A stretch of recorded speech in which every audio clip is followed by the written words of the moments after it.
Putin की journey Soviet union की सबसे मेन और खतरनाक सिक्योरिटी एजेंसी जो केजीबी के नाम से जानी जाती है से शुरू होती है और उनकी मेहनत, डिसिप्लिन और इंतहाई मुश्किल सफर के बाद हार्ट ऑफ मॉस्को क्रेमलिन तक पहुंच जाती है। एक ऐसा शख्स जो अब तक रशिया का लॉन्गेस्ट सर्विंग लीडर है और एक ऐसी डिसिप्लिन पर्सनैलिटी कि जब बाकी सब करप्शन और क्राइसिस पे फंसे हुए थे वो अपनी कैलकुलेशंस पर चलकर रशिया के लिए काम करने में लगा हुआ।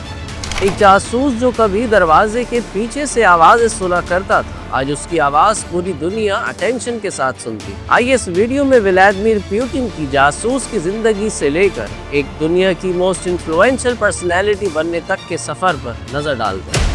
साल 1952 लेनिनग्राड सिटी में, जो सेंट पीटर्सबर्ग के नाम से जाना जाता है, एक छोटे जॉइंट अपार्टमेंट में एक छोटे लड़के व्लादिमीर पुतिन की तरबियत होती है, जिसके इर्द गिर्द खराब हालात और जंग की कहानियां थी। खामोश, हर चीज को गौर से देखने वाला और एक पक्का इरादा रखने वाला लड़का। किसी को मालूम नहीं था कि इस लड़के के ख्वाब दूसरों से बिल्कुल मुख्तलिफ थे। उस लड़के का ख्वाब सोल्जर बनना नहीं था, बल्कि एक जासूस, एक स्पाई बनना था।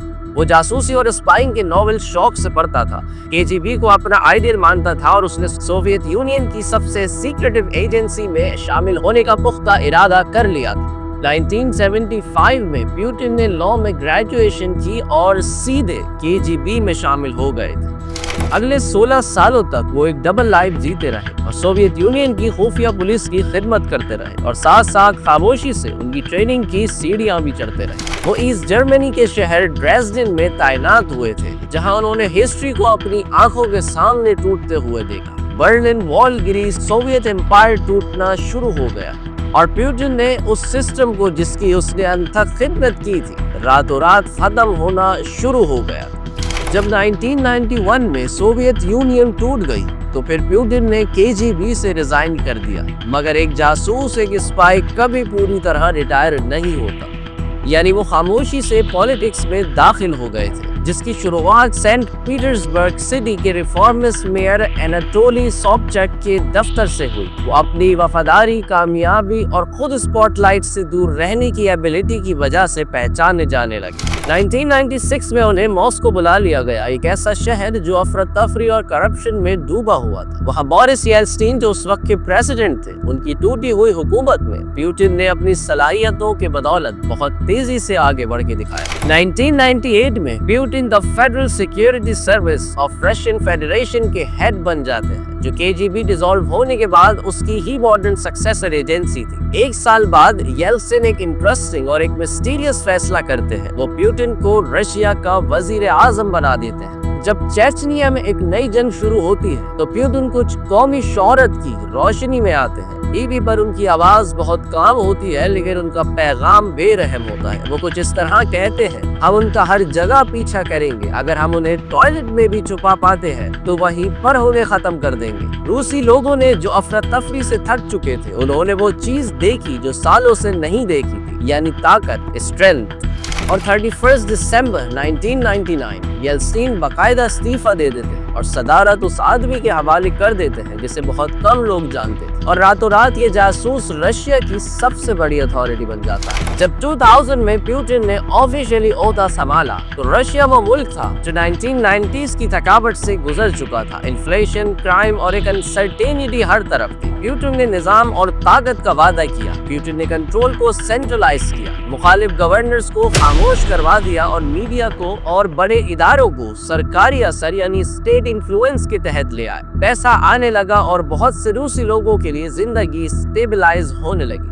2004 तक पुतिन ने बआसानी री इलेक्शन भी जीत लिया। उनकी मकबूलियत और अप्रूवल 70% से भी ज्यादा था। जबकि इस स्टेबिलिटी की तस्वीर के पीछे जो चीज जमा हो रही थी वो थी पावर। तनकीद करने वाले गायब होने लगे, जर्नलिस्ट को खामोश कर दिया गया, डेमोक्रेसी आहिस्ता आहिस्ता एक मेमोरी बनकर रह गई।